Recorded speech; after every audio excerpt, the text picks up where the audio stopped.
자, 우리에게 주시는 하나님 말씀 받도록 하겠습니다. 열왕기하 4장 1절에서 7절이에요. 교독합니다.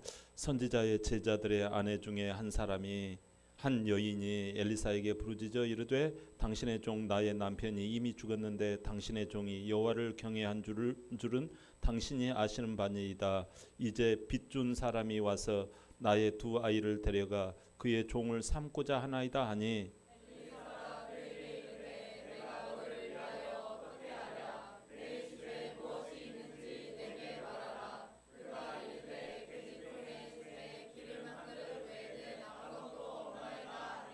이르되 너는 밖에 나가서 모든 이웃에게 그릇을 빌리라.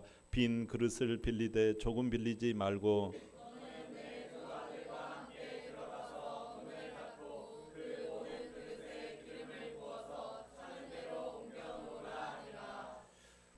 여인이 물러가서 그의 두 아들과 함께 문을 닫은 후에 후에 그들은 그릇을 그에게로 가져오고 그는 부었더니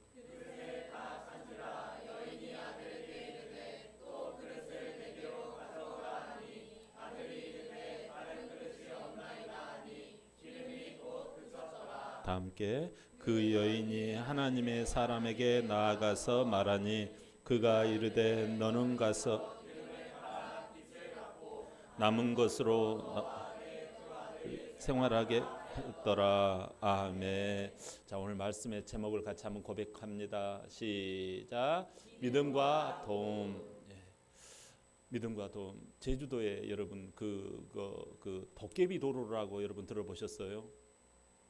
제주도 가면 저희가 이제 옛날 신혼 때 거기 갔더니 그 택시 기사가 딱 거기에 멈추더라고요. 그러면서 깡통을 뚜루루 굴러 내리니까 그 택시 그 멈춘 그 도로에서 깡통이 뚜루루 굴러 내려 오르막길을 올라가는 거예요.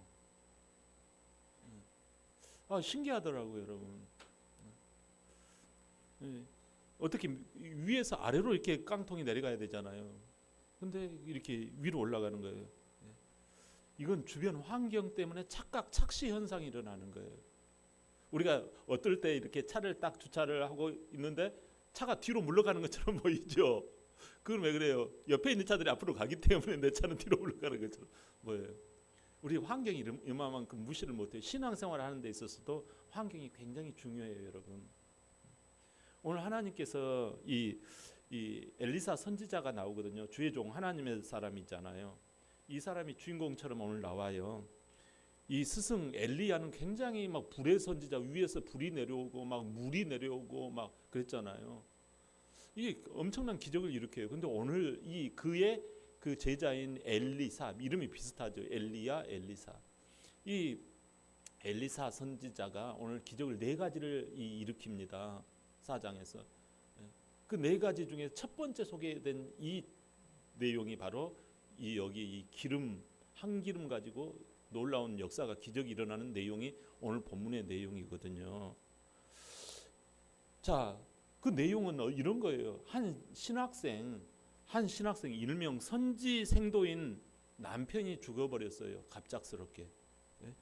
그래가지고 남편이 죽은 이 아내, 과부가 졸제됐죠. 졸제 과부가 된 이 아내는 망연자실해요. 그랬더니 조금 있다가 문을 막 확 열어 제끼면서 어떤 사람이 와가지고 막 땅땅거리고 난리를 칩니다. 아니 왜 그래요? 그랬더니 아니 사연인즉슨 당신 남편이, 당신도 대충 눈치채겠지만 빚을 안 갚고 죽어버린 거예요. 그러니까 이 빚 갚으라는 거예요. 그래서 맨날 며칠을 빨리 돈 갚으라고 야단을 치는 거예요. 아니 나 돈 없다. 돈 있어야지 내가 알지 않느냐. 우리 두 아들 이 받아 살림 뭐 없지 않느냐. 가져갈 거 다 가져가라. 없어요. 응? 그러니까 그러면 아들 2명 있다고? 그러면 이걸 내가 데리고 가겠다. 내가 종으로 팔아 넘기겠다. 그러는 거예요. 그러니까 이 여인이 까무라져 가지고 이 진짜 자기 남편을 가르치던 이 스승인 엘리사 선지자에게 달려갑니다. 당신도 아시거니와 내 남편이 하나님을 경외하다가 우리 집이 이렇게 지금 남편도 죽고 지금 이렇게 됐다. 어떻게 하면 좋겠느냐고 지금 막 울며 불며 이렇게 하소연을 하는 거예요. 얼마나 가엾고 불쌍합니까? 여러분, 이런 환경이 우리 가운데 많이 있어요. 여러분, 신앙생활하면서 이런 환경이 얼마나 많습니까? 기구하잖아요. 이 여인이 이해 못할 것은 이 정말 하나님을 믿으면서 이해가 안 되는 부분이 이런 거예요. 첫 번째는 아니 남편이 하나님을 경외하고 그냥 어중이 떠중이로 믿는 것도 아니에요. 그냥 잘못 믿고 그냥 대충 믿으면 자기가 잘못을 저지르면 아 내가 잘못해서 그런가 보다 하고 이해할 수 있어요. 근데 성실하고 아주 그냥 충실하게 하나님을 경외하고 신앙생활을 했는데 남편이 졸지에 죽어버린 거예요. 뭐 하나님이 이래요? 여러분. 자, 또 하나는 그렇게 남겨진 가족에게 아니 그러면 가족이 뭐 어떻게 좀 길이 열리고 그래야 되는데 이제 있는 가족마저도 자기는 과부지요. 우리 두 아들 진짜 이 아들을 지금 종으로 넘길 판국인데 이게 여러분 아니 남편은 그랬다 쳐요. 근데 남겨진 가족마저도 이렇게 비참하게 정말 인생의 이 세상 이 나락으로 떨어지느냐라는 거예요. 이것이 자기 이 여인에게는 하나님 앞에 감당하지 못하고 이 인생의 실존의 문제가 안 풀리는 거예요. 신앙생활하다 보면 이 실존의 문제, 삶의 문제 가운데서 다가오는 갈등과 괴리감 이것 때문에 주님과의 관계를 제대로 못한 사람들이 의외로 많이 있어요. 과연 하나님의 뜻은 뭐냐라는 거예요. 궁금하잖아요. 그래서 이 엘리야 선지자에게 막 부르짖습니다. 여러분 하나님은 이 여인을 어떻게 처리하실까요? 하나님은 이러한 실존의 삶을 살아가는 이 실존의 문제에서 어떻게 하실까요? 하나님의 반응은 엘리사 선지자를 통해서 일어납니다. 하나님이 눈에 안 보이는데 어떻게 반응을 일으켜요? 하나님의 종 주의 선지자를 통해서 반응이 나타나요. 본문 2절 다 같이 봅시다. 본문 2절 시작. 엘리사가 그에게 이르되 내가 너를 위하여 어떻게 하랴? 내 집에 무엇이 있는지 내게 말하라. 그가 이르되 계집종의 집에 기름 한 그릇 외에 아무것도 없나이다 하니. 아멘. 예? 내가 너를 이해한다. 그럼 어떻게 하면 좋겠느냐라는 거예요. 여러분 원통하고 기분이 안 좋을 때가 있죠. 그러면 어떻게 했으면 좋겠느냐. 이 부분도 우리가 냉정하게 생각을 해봐야 해요. 기분이 안 좋다고 느낌이 안 좋다고 내가 신앙을요 내 동댕이 쳐버려서는 안 돼요. 그러면서 그 다음 말이 중요해요. 어떻게 하랴. 내가 어떻게 해주겠다라는 거죠. 그런데 내 집에 있는 것이 무엇인지 내게 말하라. 이르되 그 계집종의 집에 이 여인의 집에 기름 한 그릇 외에는 한 그릇 밖에는 이 뜻이잖아요. 외에는 이 뜻은 기름 한 그릇 밖에는 아무것도 없다. 이렇게 이야기하잖아요. 도와주겠다는데 그 다음 말 너희 집에 뭐가 있는지 말해라는 거예요. 여러분. 내게 있는 게 뭐냐라고 지금 묻고 있는 거예요. 가난하고 모자라고 낡아지고 부족한 집에서 이런 소리를 들으면 속이 타겠지요. 근데도 이 여인은요 침착하게 이야기합니다. 쪽팔리지만 기름 한 그릇밖에 없어요. 이렇게 여러분 진짜 찢어지게 가난한 집이에요. 여러분. 그러자 엘리사 선지자 주의 종이 말합니다. 밖에 나가서 이웃집에 모든 그릇을 빌려오라. 그렇게 이야기를 해요. 순간 이 여인은 아마 주저했을 거예요.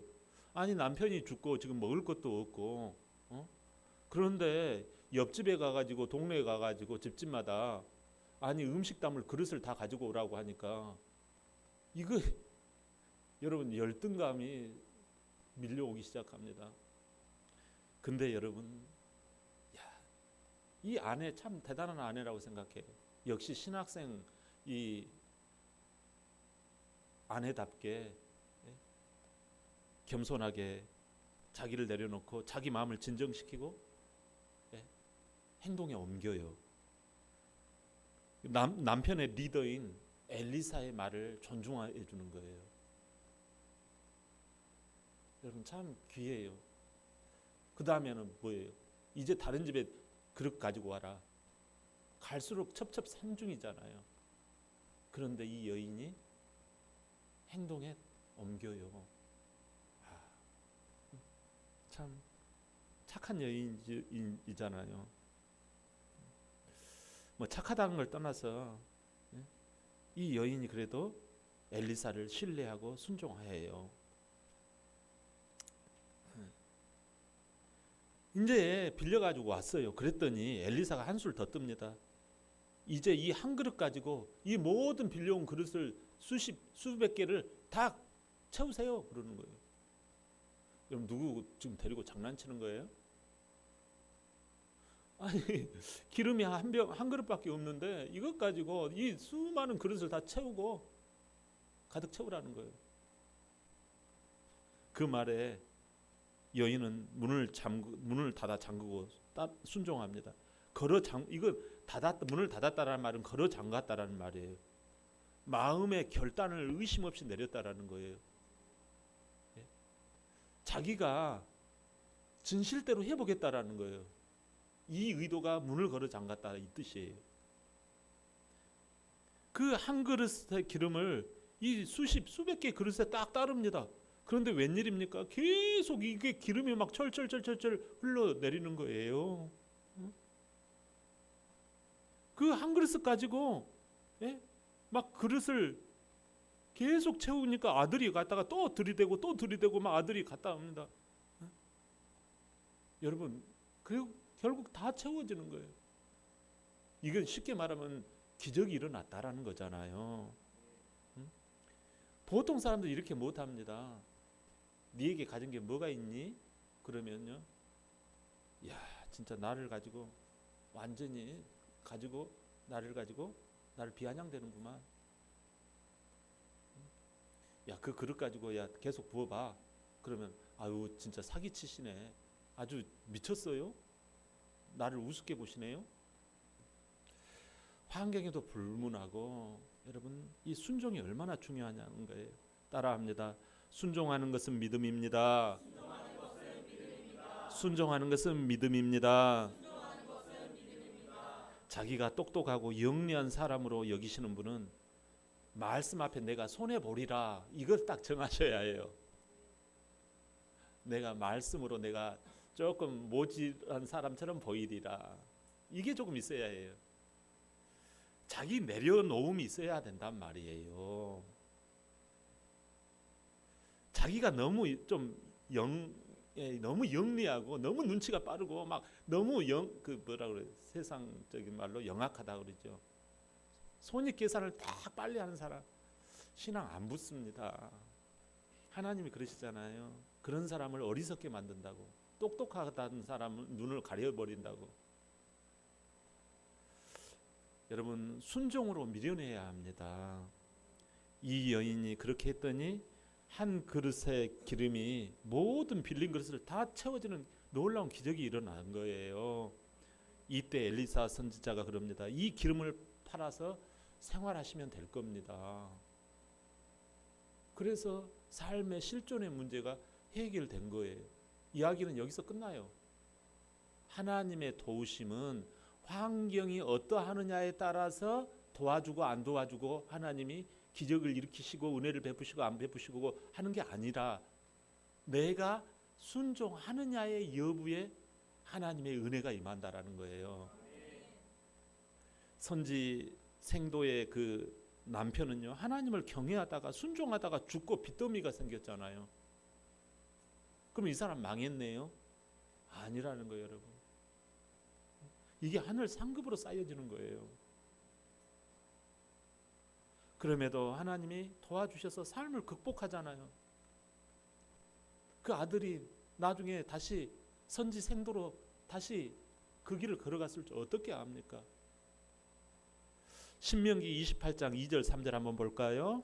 자, 시작. 내가 내 하나님 여호와의 말씀을 청종하며 이 모든 복이 내게 임하며 내게 이르리니 성읍에서도 복을 받고 들에서도 복을 받을 것이며. 아멘. 여러분, 이 복이 임한다라는 거, 이게 바로 여러분 뭐예요? 환경에 좌우되지 않는다라는 거예요, 여러분. 성 안이든지 들판에서든지 복을 받는다. 어떻게 해서 복을 받게요? 하나님의 말씀을 청종하면, 하나님의 말씀대로 순종하면 복을 받게 된다고 성경은 누누이 말씀을 합니다. 그죠? 또 하나 교훈이 있어요. 지금 내가 가지고 있는 그 작은 것에서부터 순종하라는 거예요. 그러니까 이 말은 무엇이냐면 작은 순종에서부터 점점 크게 확장해 가라는 거예요. 부끄럽고 창피한 이 기름 한 그릇, 이거 부끄럽잖아요. 남사스럽잖아요. 그 작은 순종을 내밀으라는 거예요, 여러분. 자존심 뭐 세우지 마시고, 네 가진 게 뭐냐? 그러면 지갑 열어라는 거예요. 그래서 어떻게 해요? 하나님께서 그 작은 순종을 내밀었더니 오라, 이젠 다른 집에 가가지고 다른 집 그릇을 다 가져오라는 거예요. 처음부터 그 여인한테 그렇게 했으면 순종했을까요? 못했어요? 못합니다. 자존심의 바닥을 다 긁는, 네 집에 뭐가 있니? 네게 가진 게 뭐가 있니? 이걸 여러분 순종을 딱 참고 순종을 했더니 다른 집에 그릇 다 가져와. 그것이 순종이 된 거예요. 그 다음 그걸 순종했더니 그 다음 순종이 뭐예요? 야, 이 한 그릇 가지고 전체 그릇 다 채워. 여러분 사기치시지 마세요. 주의 종이 사기칩니까? 이런 소리 안 하는 거예요, 여러분. 그러니까 뭐냐면 작은 순종부터 차츰차츰, 그렇다고 작은 순종만 계속하면 안 돼요. 점점 강도를 높여야 해요. 그러면 뭐가 좋을까요? 여러분 복이 임해요. 할렐루야. 복이 임한다니까요. 말도 안 되는 환경에서 말씀에 순종하라는 거예요. 내가 생각할 때는 나의 환경이 지금 도깨비 도로처럼 힘드는데 어떻게 내가 순종합니까? 그건 착각이라는 거예요. 하나님의 축복의 원리대로 분명히 이루어져요. 아멘. 에루살렘에서 순종하고 유다와 사마리까지 순종하고 땅끝까지 순종할 때 하나님의 능력이 들어옵니다. 복이 임합니다. 믿음이 자랍니다. 하나님의 기적과 은혜가 간증이 되어집니다. 할렐루야. 그런데 하나님이 엘리사에게 주신 말씀대로 했음에도 불구하고요, 이 기적이 일어나지 않고 도움받지 못한 일이 벌어져요. 열왕기하 4장 31절 다 같이 시작. 게하시가 그들보다 앞서가서 지팡이를 그 아이의 얼굴에 놓았으나 소리도 없고 듣지도 아니하는지라 돌아와서 엘리사를 맞아 그에게 말하여 아이가 깨지 아니하였나이다 하니라. 아멘. 이번엔 여러분 두 번째 기적 중에 하나인데, 이번엔 이 수넴 지역의 한 여인이 엘리사를 적극적으로 도와요. 엘리사 선지자 주의 종을. 그래가지고 막 게스트 하우스를 마련해가지고 엘리사 선지자님 여기서 지나시다가 피곤하면 이 집에 와가지고 여기 와가지고 좀 쉬시고 하면서 먹을거리도 막 챙겨주고 막 적극적으로 막 순종하고 도와줘요. 그러니까 하나님의 복이 임하죠. 은혜가 임하죠. 그래가지고 임신을 못한 여인이었는데 얘를 출산해가지고 얘를 낳아요. 경사가 일어난 거죠. 근데 얼마 안 있다가 세상에 얘가 죽어버려. 그러니까 그 여인이 쫓아와가지고 차라리 얘를 임신 안 했으면 내가 이런 수치를 안 당할 텐데 이게 뭡니까 하니까 엘리사 선지자가 하나님께서 말씀을 주셔서 이 자기 부하인 자기 그 심부름꾼인 게하시에게 가서 이 지팡이를 그 위에 얹어놔라. 그렇게 하면 살 거라고 했는데 게하시가 가가지고 지팡이를 그 아이 위에다 얹어놨어요. 근데 안 살아버리는 거예요. 이 내용이에요 지금. 나중에 엘리사가 가서 살려줍니다. 근데 누구는 되고 누구는 안 되고 그럴까요? 자, 이 부분이거든요. 이 게하시가 치료를 실패해요. 그 살아나지 못한 이유가 소개가 되는데 열왕기사 5장 24절이에요. 열왕기사 5장 24절 시작. 언덕에 이르러서는 게하시가 그 물건을 두 사환의 손에서 받아 집에 감추고 그들을 보내가게 한 후에. 아멘. 여러분 이게 무슨 말인 거 아니? 게하시가 이 평소 마음속에 그 물건이 들어있었다라는 거예요. 그러니까 평소 자기 생각과 밑바닥 동기, 그 마음의 동기, 순수한 그 가장 밑바닥에 진짜 뭐가 신앙생활하면서도 뭐가 그 마음속에 진짜 딱 자리 잡고 있었는 거 아니? 바로 뭐다? 그 물건이 있었다는. 그 물건이 뭔가 아니? 은 2달란트와 좋은 옷 이 2벌, 이것이 그 마음속에 들어가 있었다라는 거예요. 그 물건이라고 하는 것은 세상 욕심을 말해요. 세상 돈벌이를 말해요. 이게 그 사람 속에 딱 자리 잡고 있었다라는 거예요. 그러니까 도움을 받지를 못하는 거예요. 외적인 돈 욕심, 물건 욕심, 결국은 허무와 죄의 구렁 속에 영원한 어둠에 빠져들고 말아요. 불쌍하잖아요. 하나님이 원하신 대로 하면 망할 것 같으니까 도깨비 도로처럼 내가 손해볼 것 같아요. 도깨비 도로처럼 착각하게 자꾸 만들어요. 누가요? 사단, 마귀, 귀신은. 그래서 신앙생활을 하면서도 순종을 자꾸 핑계를 대요. 그래서 마귀는요, 이 도깨비 도로처럼 느껴지는 거예요. 내 환경이.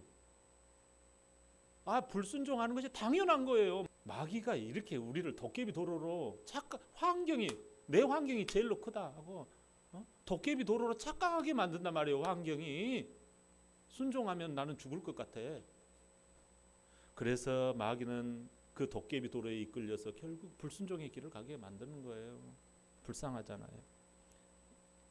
히브리서 12장 2절 다 같이 시작. 믿음의 주요 또 온전 계시는 이 예수를 바라보자. 그는 그 앞에 있는 기쁨을 위하여 십자가를 참으사 부끄러움을 개의치 아니하시더니 하나님 보좌 우편에 앉으셨느니라. 아멘.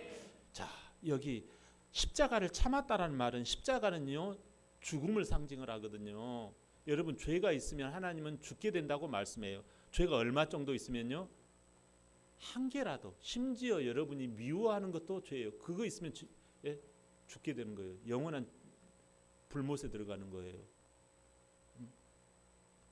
모든 인간이 결국 죄인이잖아요. 이 죄를 십자가의 피로 대신 갚을 이 속죄 양, 희생 양이 필요했던 거예요. 그래서 죄 없는 하나님의 아들을 이 땅에 사람의 모양으로 동정녀 마리아에게 잉태해서 나게 만들고 장성한 33살의 나이에 희생양으로 우리 모든 사람의 죄를 그에게 덮어 씌워버린 거예요. 그리고 죽인 거예요. 이게 예수 그리스도예요. 여러분, 순종이 쉽다고요? 예수님은요? 안 그래요. 더 억울하실 수 있어요. 근데 이 진짜 온 인류를 위해서, 우리의 죄를 위해서 대신 너가 죽어야 된다. 그 십자가를 어떻게 어떻게 순종할 수 있을까요? 아버지의 말씀을 바라본 거예요. 그 아버지의 말씀이 뭐예요? 앞에 있는 즐거움이에요. 앞에 있는 즐거움. 여기 앞에 있는 즐거움을 위하여라고 해요. 이 고난의 환경, 이 진짜 나가 바보 같고 내가 진짜 천치 미련한 사람처럼 보이는, 나를 막 작대기로 머리를 두드리면서 네 하나님이 어디 있느냐 하고 도깨비 도로와 같이 깡통이 뚜루루 흘러가는데 그쪽으로 가야 되잖아요. 그게 착각이라는 거예요. 근데 십자가를 안 지어도 될 것 같잖아요. 근데 우리 주님은 앞에 있는 즐거움에 보시고 십자가를 지신 거예요. 불순종해서 순종의 길로 가신 거예요. 눈을 들어서 부활 승천하시고 세상 모든 사람을 심판하는 심판주가 되신다라는 그 하나님 아버지의 말씀을 기억하고, 나는 이 고비를 잘 이겨나가면 부활 승천하고 하나님 보좌 우편에서 심판주로 내가 설게 될 것이다. 이 희망의 말씀을 붙잡는 거예요. 그렇기 때문에 순종하셨던 거예요. 할렐루야. 이런 믿음을 누가 주시는 거 아니? 겉으로는 우리가 내가 믿는 것 같지만 믿음의 주, 믿음을 주시는 분이 누구다? 우리 주님이에요. 주인이기 때문에. 믿음을 누가 가지고 있다? 우리 주님이 가지고 계세요. 믿음의 주인. 그러니까 우리 주님을 내가 믿는 거예요. 여러분, 이 주님을 믿으려면 이 믿음을, 내가 예수님 안에 모든 좋은 게 다 있거든. 죄가 용서받고요, 이 땅에서 도움을 받고요, 이 땅에서 환경을 이길 힘이 생기고요. 이게요, 예수님이 다 가지고 계세요. 그러면 이 예수님을 어떻게 우리가 믿어야 해요? 이걸 받으려면 믿어야 해요. 우리가 먹으려면 혀를 내밀어야 되잖아요. 이 믿음을 알고는 있어요. 알고 있다고 해서 여러분 떡을 먹을 수가 없어요. 이 예수님이 우리에게 영원한 생명과 영원한 좋은 도움을 주신다는 걸 알아요. 근데 그걸 어떻게 먹냐고요. 혀를 내밀어야 해요. 그 혀가 뭐냐면 믿음이에요. 그 믿음이 뭔가 하니 예수님을 나의 주인으로 관계를 맺는 거예요. 안다고 하는 거예요. 예수님을 나의 주인으로 관계식을 여러분 갖기를 원하십니까? 그러면서 여러분 환경이 딱 들어갑니다. 환경 앞에 딱 들어가면 어떻게 해요? 환경이 어쩔 수 없어요. 그러면 네가 주인이네. 그죠? 여러분 믿는 자에게 영생을 주셔요. 그 믿음이 뭐냐 이게. 예수님을 나의 주인으로 여기는 거예요. 여러분 옆에 둘이 있는 친구예요. 근데 친구가 대면대면하고 자기가 필요할 때만 야 나한테 10만 원만 빌려줄 수 없니? 하고 이야기해봐요. 처음에는 빌려줍니다. 처음에는 기도 응답도 줍니다. 근데요 이 친구가 맨날 아쉬울 때만 나한테 전화해가지고 10만 원 돈을 빌려달라고 그래요. 그러면 그 다음부터는요 안 도와줍니다. 그러니까 예수님을 영접을 안 했다라는 거예요. 그러면 내가 그럼 믿고 있는 건 뭔데요? 그걸 지식적 동의라고 그래요. 여러분이 주인이 되니까 그게 힘든 거예요 다. 근데 여러분 그 가운데 예수님이 계시다고 생각해봐요. 나의 주인이 예수님이라고 생각하면 예수님이 주신 건 같이 나누고, 예수님이 주신 우리 가족들, 예수님이 주신 우리 또 오늘 예배, 예수님이 주시는 나의 직장, 예수님이 주시는 나의 다 여러분 그 보너스라 보너스. 근데 내가 주인 되니까 아이고 셀 모임 나오라고 그러지, 큐티 해라고 그러지, 아이고 전도해라고 그러지, 아이고 헌금해라고 그러지, 아이고 뭐 또 뭐 한다고 그러지. 그 주인 아닌 거예요 여러분. 여러분 예수님이 나의 주인이 되면 그게 믿음이에요. 믿음이 되어지면 내가 힘들어 지쳐 있을 때 나를 도와주세요. 내가 여기 있다. 그래서 보혜사 성령님이라고 그래요. 보혜사 성령님이라는 말은 보혜사 이게 뭐냐면 보호해 주시고 도와주시고 혜택을 주시고 가르쳐 준다 이 뜻이잖아요. 다 나를 도와준다라는 뜻이 성령의 뜻이에요. 얼마나 좋아요. 우리가요 이 예수님을 나의 주인으로 관계를 맺어야 해요. 그때 구원이 열려요. 우리가 그러면 목사님 다 그러면 다 잘해야 되겠네요? 아니요. 믿음이 어린아이는 어린아이밖에 못해요. 그러나 태도가 달라져요. 죄송합니다. 목사님 죄송해요. 제가 잘못했어요. 이런다고요. 카톡 같은 거 보내면 죄송합니다. 이런다고요. 근데 관계가 안 되는 사람, 주님과의 관계가 안 된 사람은 아저씨 관계,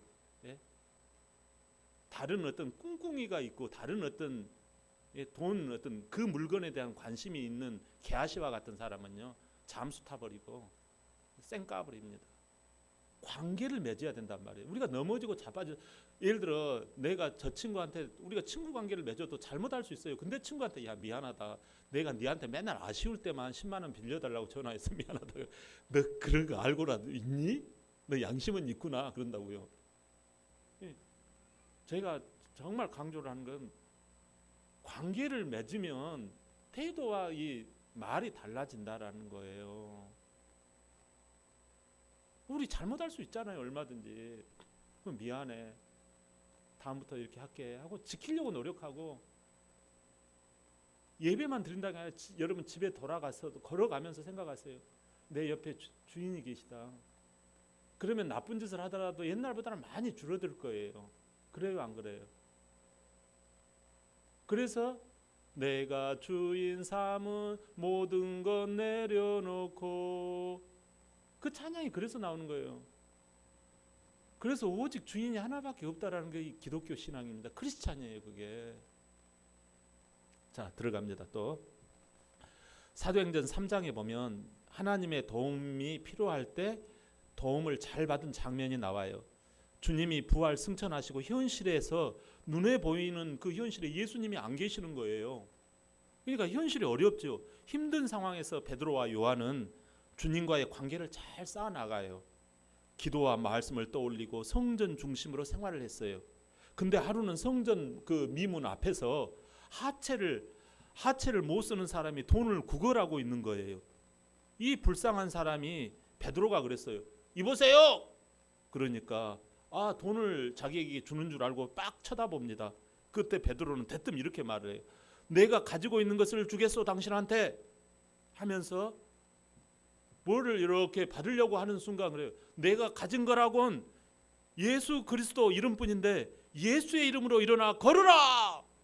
그러면서 그 손을 잡아 뭘 받으려고 하는 손을 잡아 당겨서 일으키니까 그가 일어나 걷기 시작하고 뛰고 성전 안으로 들어가면 하나님을 찬양하는 기적이 일어납니다. 여러분, 베드로가 그동안 애착을 두었던 것이 무엇일까요?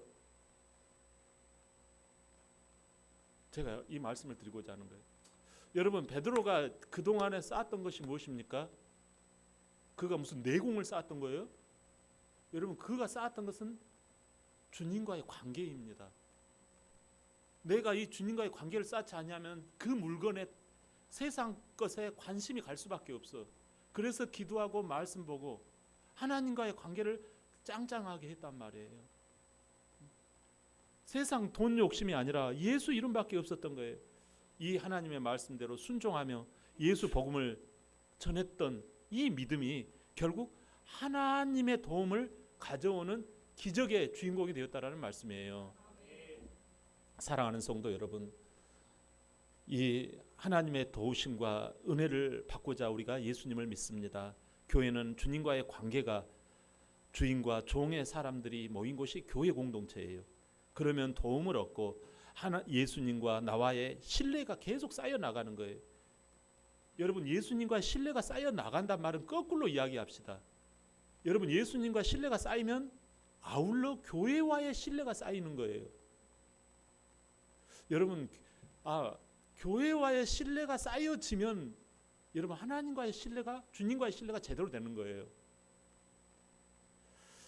왜냐하면 교회는 예수 가족 공동체예요. 이 땅에 하나님 나라인 교회가 하는 일에 신뢰가 쌓이지 못하면 주님과의 그 주인과의 관계는 친밀해질 수 있을까요? 없을까요? 마치 도깨비 도로처럼 착각하게 만드는 주변 환경이 참 많습니다. 주님을 보셔야 합니다. 주님 보시기에 착하고 충성된 종이 되시기를 바랍니다. 놀라운 기적, 상급 인생이 되실 줄 예수님의 이름으로 축원드립니다. 아멘.